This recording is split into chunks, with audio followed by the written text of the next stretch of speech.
July 2012, a long-time dream came true when the Pedestriennes manuscript earned a prize at that July's Mayborn Narrative Nonfiction Literary Conference. It would be the first of 3 National Writing Awards for what would become the Pedestriennes, America's Forgotten Superstars. I stumbled across the Pedestriennes nearly 10 years earlier, a serendipitous discovery while working on another project, when I found John Cummings' book, Runners and Walkers, a 19th century sports chronicle. Page 102, and about 2/3 way down that first column, it actually said, in January of 1879, Madam Anderson walked 2,700 quarter miles in 2,700 quarter hours. She did it in Brooklyn's Mozart Garden, a building that was the size of a basketball court on a track that measured 7 laps to the quarter mile. And this article said, if she's successful, she'll walk 18,900 laps and 37,800 turns. And then at the end, it said what I was really looking for.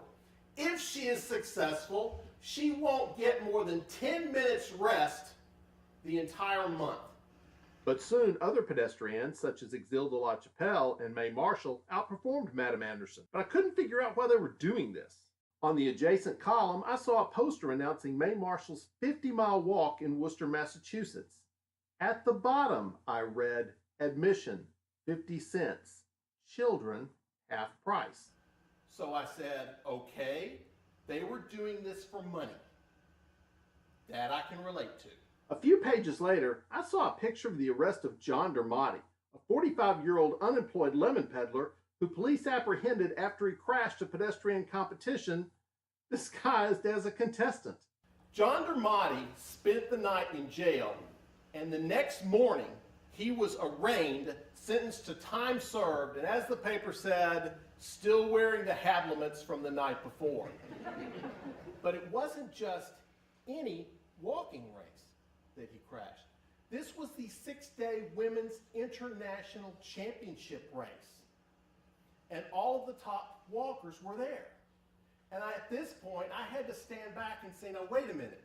My knowledge of history is good enough to know that even in 1879, Madison Square Garden was a big deal. And they had an international women's race at Madison Square Garden in December of 1879. At that point, I realized that I might really have something here. Eventually, I made research trips to libraries in Brooklyn, Chicago, San Francisco, and 5 to the Library of Congress. At the Handley Library in Winchester, Virginia, Mae Marshall descendants Jerry and Charlotte Curtis showed me an obituary of their famous relative. That and other artifacts, including this medal, highlighted the level of the Pedestriennes' fame. The February 1st, 1879 edition of Frank Leslie's Illustrated newspaper dedicated its entire front page to Ada Anderson. Amy Howard's 6-day win in San Francisco in 1880 stood for more than 100 years, and pedestrian clothes and accessories became fashion statements. But not everyone approved of the pedestrians' accomplishments. Newspapers across the country featured headlines that pretty much spoke for themselves. Bertha von Berg disappeared after a scandal involving her manager, Edward Cotton. He wouldn't give in to her extortion demands. She had him pistol whipped and put in the hospital.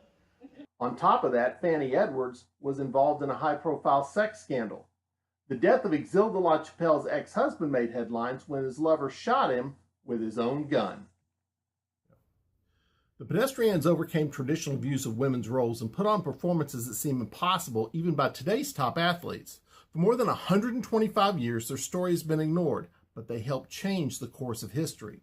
They set the stage for the modern sports model, the revival of the Olympic Games, and the suffragist movement. There's a lot more about the Pedestriennes, and I'd love to share their stories with you. You'll discover their dreams, lament their tragedies, and cheer their achievements. Mostly, you'll come away awed and inspired. But don't just take my word for it. There's a lot of very interesting topics in our history that have been forgotten, and I think it's great that he's brought this up. Harry Hall's new book, The Pedestriennes, is a fantastic book, incredible athleticism, but plots of murder threats and graft, greed, and it's a must-read book, a story that is very little known, and you'll find that it's an amazing group of athletes that really America has never heard of. I say read the book. It's an amazing story. I can't even imagine doing what those women did.